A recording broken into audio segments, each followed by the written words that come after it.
This is the Gazelle Tents T4 Plus Hub Tent Overland Edition, model GT451GR, and I've been using it as my base camp shelter for overland weekends and quick family trips. Key features that jumped out at me on day one were the fast pop-up frame, the true standing height, and the extra plus room that flips between a screened lounge and a sleeping zone.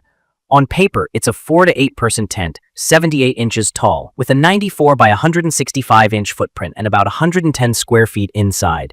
In practice, that translates to 4 adults with cots and gear comfortably in the main room and screen room combined, or 6 on pads if you don't mind getting cozy.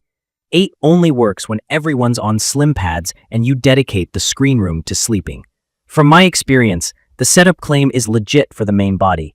I pull it out, grab each hub, and it pops into shape in under 2 minutes. There's a satisfying snap when the wall hubs lock. The poles are fiberglass and pre-attached, so there's no pole threading circus.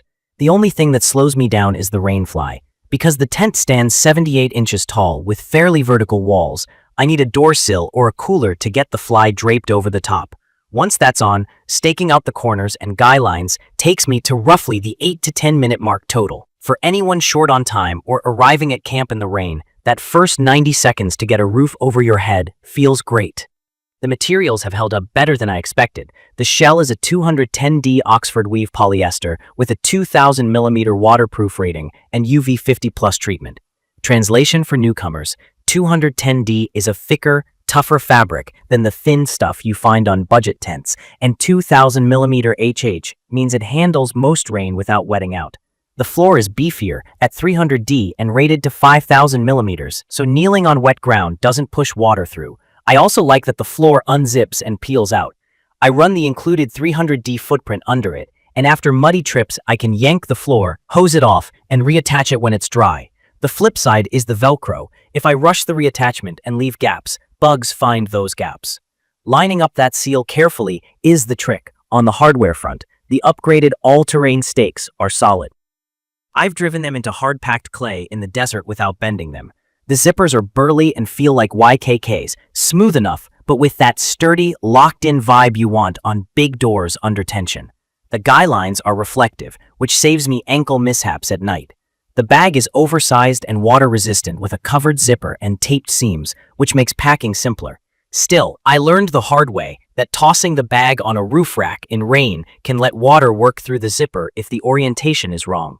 Now, I add a dry cover or a roof box for long, wet drives. Wind performance is where I'm the most cautious. The tall, near-vertical walls are amazing for living space, but you feel gusts. In my opinion, this design is excellent for 3-season trips, but it's not made for sustained high winds. I've had walls bow inward in 40 to 50 mile-per-hour gusts when I skimped on guy lines. Staking every point and tensioning all the guys stabilizes it a lot, and placing the narrow end into the wind helps. If I see a big blow in the forecast, I either relocate to a sheltered spot or I'm ready to drop the tent temporarily. That's just respecting the geometry. Big, boxy tents catch air. Rain has been mostly a non-issue. I've sat through steady showers without leaks, and the fly coverage is decent. In sideways rain, the screen room can mist a little because, at the end of the day, it's mesh with zip-in panels. If I see that weather, I zip everything tight and pay attention to how the fly sits over the hubs so runoff doesn't collect at a seam. Condensation control is excellent. With the large mesh roof and 5 windows, I can create a chimney effect and keep the interior dry, even with a couple of people and a dog breathing inside. Living in this thing is why I keep bringing it. The straight sidewalls mean I can actually stand and change clothes without hunching. The extra room truly changes camp flow. I use it as a mudroom for wet boots and jackets, a kitchen staging area when bugs are bad, or a dog bedroom so muddy paws stay off my sleeping bag. With the fly off on clear nights, the mesh roof turns the main room into a star view loft, but I still get full bug protection. There are thoughtful pockets and a gear loft for small stuff, but the real luxury is the empty space. There's just a lot of usable volume at shoulder height. Transport is the one trade-off that always comes up.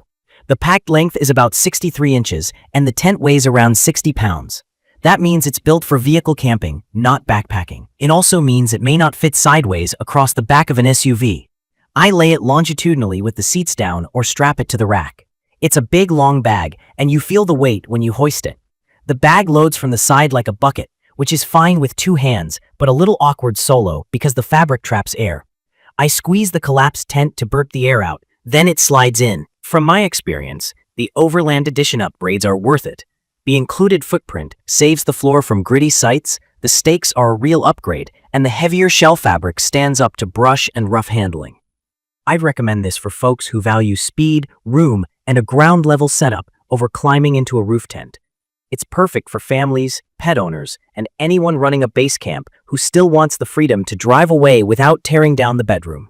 If you've ever struggled with flexible pole tents at night or in rain, the hub system is a relief. The pull force to pop the roof hub does take some oomph, so if upper body strength is a concern, practice the technique at home. For me, bracing and pulling with 2 hands does the trick.